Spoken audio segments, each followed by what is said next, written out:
Hello, नमस्ते। आज हम इस प्रश्न के ऊपर चर्चा करेंगे कि ब्रिटेन के संविधान में राजा राज्य करता है, शासन नहीं। या फिर इसको दूसरे शब्दों में ऐसे भी अपन कह सकते हैं कि सम्राट कोई गलती नहीं करता। तीसरे शब्दों में अपन ये ऐसे भी कह सकते हैं कि इंग्लैंड के संविधान में सम्राट को लेकर के सिद्धांत और व्यवहार में बड़ा अंतर है। इन तीनों चारों प्रश्नों को अलग अलग तरीके से कहा जाए, लेकिन उत्तर इन सभी का एक ही आता है कि सम्राट राज्य करता है, शासन नहीं। या इसको दूसरे शब्दों में कहें कि सम्राट कोई गलती नहीं करता। इस कोटेशन की व्याख्या अपन अब करेंगे और वो इस तरह से करेंगे कि इंग्लैंड का जो संविधान है वो संसदात्मक शासन प्रणाली के ऊपर आधारित है। पहली बात ये है जो कभी अपने को भूलनी नहीं है, क्या कि इंग्लैंड का संविधान संसदीय शासन व्यवस्था के ऊपर आधारित है। संसदीय शासन व्यवस्था जो होती है, यहाँ पे नाम मात्र की कार्यपालिका और वास्तविक कार्यपालिका का अंतर सर्वविदित है। ठीक, अब इसमें तीसरी जो बात आती है कि नाम मात्र की कार्यपालिका का जो प्रतिनिधित्व है वो सम्राट करता है और वास्तविक कार्यपालिका का प्रतिनिधित्व प्रधानमंत्री और उसका मंत्रिमंडल करता है। ये फैक्ट हैं जो इस क्वेश्चन को हल करने में अपने क्लियर होने चाहिए। अब ये कहा जाए कि सम्राट कोई गलती नहीं करता या तो ये उसकी सम्राट की एक्चुअल पोजीशन को डिक्लेयर करता है या सम्राट की वास्तविक जो स्थिति है शासन में उसको अभिव्यक्त करता है। इसका तात्पर्य ये है कि राजा की जो शक्तियां हैं वो उसकी निजी शक्तियां नहीं हैं। तो फिर कैसी हैं कि वो शक्तियां सम्राट की शक्तियां नहीं हैं बल्कि राजमुकुट की शक्तियां हैं। राजमुकुट एक संस्थागत संस्थान है, तो सम्राट अपनी शक्तियों का प्रयोग अपने स्वविवेक से नहीं कर सकता है। वो अपने किसी भी काम को अपनी मर्जी से नहीं कर सकता है, बल्कि प्रधानमंत्री के नेतृत्व में मंत्रियों के परामर्श से ही करता है। चूंकि वो कोई भी काम स्वयं नहीं करते हैं, इसलिए उनको किसी भी कार्य के लिए सम्राट को उत्तरदायी नहीं ठहराया जा सकता है। वो अपने कार्यों के लिए कानूनी और राजनीतिक उन्मुक्तियां उनको प्राप्त हैं। न्यायालयों के क्षेत्राधिकार से वो परे हैं। न्यायालय के क्षेत्राधिकार का मतलब ये है कि सम्राट कोई गलती नहीं करता। इसके अनेक अर्थ हैं और वो इस प्रकार से हैं। इसमें सबसे पहले तो अपन चर्चा करेंगे कि वो न्यायालय के क्षेत्राधिकार से बाहर है। इसका मतलब ये है कि देश के जो राजा अध्यक्ष है, जो हेड ऑफ द नेशन है, जो सम्राट है, उसके ऊपर कोई भी मुकदमा नहीं चलाया जा सकता। देश की किसी भी अदालत में उसके ऊपर मुकदमा नहीं चलाया जा सकता। देश की कोई भी अदालत उसके खिलाफ कोई सम्मन जारी नहीं कर सकती। उसको बंदी नहीं बनाया जा सकता, उसको दंडित नहीं किया जा सकता, अर्थात उसको सभी प्रकार के विशेषाधिकार व उन्मुक्तियां प्राप्त हैं। ये सभी देशों के शासनाध्यक्ष राज्याध्यक्ष को प्रदान होती हैं, लेकिन इंग्लैंड में राज्याध्यक्ष को हैं। अर्थात उनको उनके खिलाफ ना तो कोई मुकदमा दायर किया जा सकता है, ना उनको बंदी बनाया जा सकता है, ना उनको दंडित किया जा सकता है, ना किसी अदालत में पेश किया जा सकता है, गवाह के तौर पर भी नहीं और किसी भी संदर्भ में भी नहीं। दूसरा तथ्य ये आता है कि शक्ति शून्यता। राजा जो है प्रतिष्ठा और महत्व का प्रतीक है, गौरव का प्रतीक है, सम्मान का प्रतीक है। राजा क्षमता का प्रतीक नहीं है। दोनों चीजें अलग हैं। क्षमता अलग चीज है और गौरव और सम्मान वो बिल्कुल अलग चीज है। तो राजा एक महत्व का प्रतीक है, एक वैभव का प्रतीक है, एक शक्ति को प्रदर्शन करने का प्रतीक है, लेकिन क्षमता का प्रतीक नहीं है। तो वास्तविक दृष्टि से राजा जो है वो शक्ति शून्य है, वो रबर की मोहर मात्र है। सम्राट अपनी राजनीतिक क्षमता में कोई गलती नहीं कर सकता, वो राजनीतिक गलती करने का वो विचार भी नहीं कर सकता।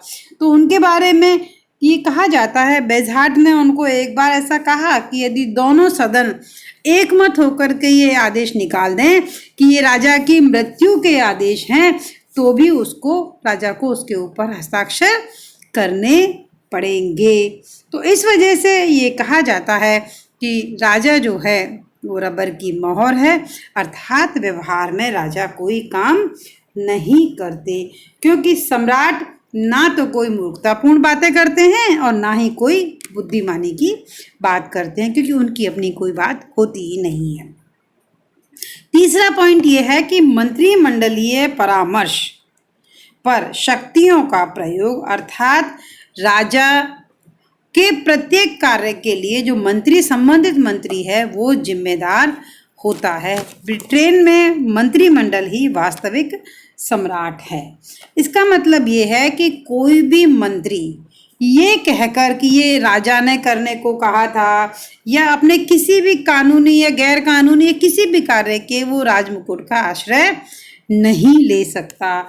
अगर कोई ऐसी बात भी होती है तो भी संबंधित मंत्री ही उस काम के लिए जिम्मेदार होते हैं, अर्थात गलत काम करने के लिए वो दूसरों को अधिकृत नहीं कर सकते। फिर राजा के कार्य को सदैव सही माना जाता है, क्योंकि वह प्रतिष्ठा और गरिमा का प्रतीक होता है, अतएव सदैव सही ही माना जाता है। तो ये तो आए इसके अंतर्गत कि राज्य कोई गलती नहीं करता।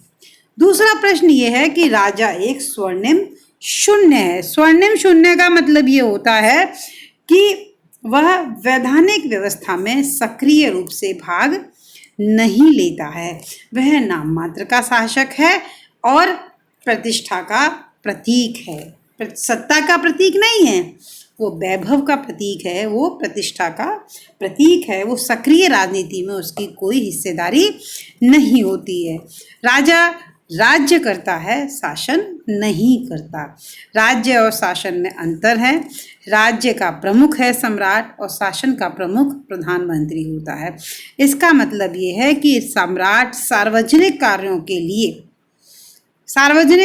के किसी भी कार्य को प्रत्यक्ष और अप्रत्यक्ष रूप से और क्रियात्मक रूप से नियंत्रित नहीं करते हैं, केवल वैभवपूर्ण और औपचारिक कार्य करते हैं।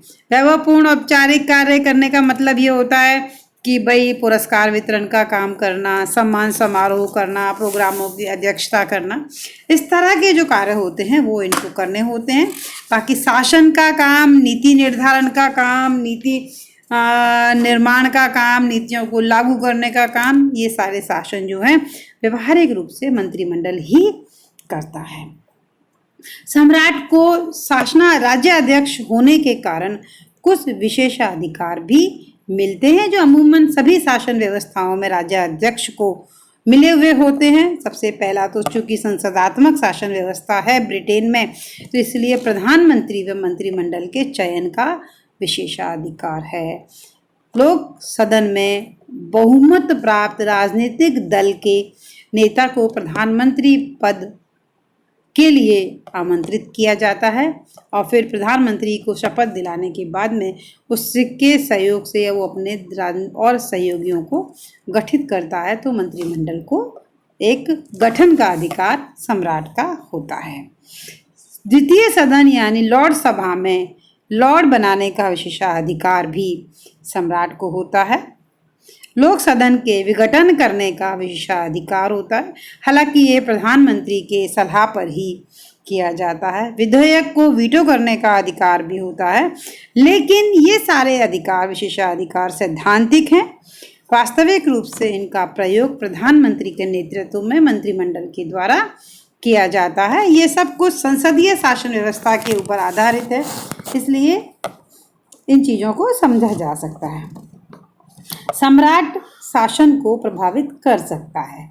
असली बात यह है कि आप चूंकि शासन का एक प्रमुख सर्वोच्च भाग हैं और शासन का दीर्घकालीन अनुभव सम्राट को होता है। एक सम्राट के कार्यकाल में अनेकों मंत्री और प्रधानमंत्री निकल जाते हैं और चूंकि वो दीर्घकालीन उनको सेवा का अनुभव होता है, तो प्रधान जो सम्राट है उसकी 3 ही प्रमुख शक्तियां होती हैं: परामर्श देने का अधिकार, प्रोत्साहन का अधिकार और चेतावनी देने का अधिकार। परामर्श, प्रोत्साहन और चेतावनी, ये इन अधिकारों के द्वारा वो शासन का आलोचनात्मक परामर्श दाता भी बनता है और मित्र भी बन जाता है एक तरीके से। यह अधिकार राजा को शासन पर अपने व्यक्तित्व की छाप लगाने के पर्याप्त अवसर प्रदान करते हैं। जेनिंग्स ने लिखा है कि क्राउन का प्रभाव उस व्यक्ति के ऊपर निर्भर करता है जो उसे धारण करता है। क्राउन शोभा बढ़ाता है, उससे योग्यता नहीं बढ़ती।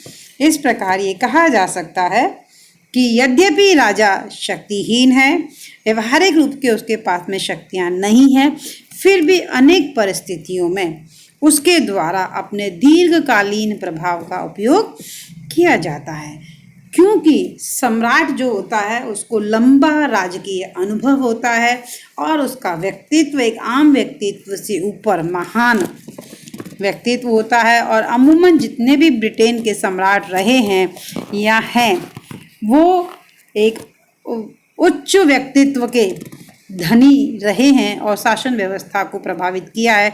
और ब्रिटिश जनता और जनमत और पूरे माहौल के ऊपर जो है उनका प्रभाव होता है, जनता उनका अनुसरण करती है।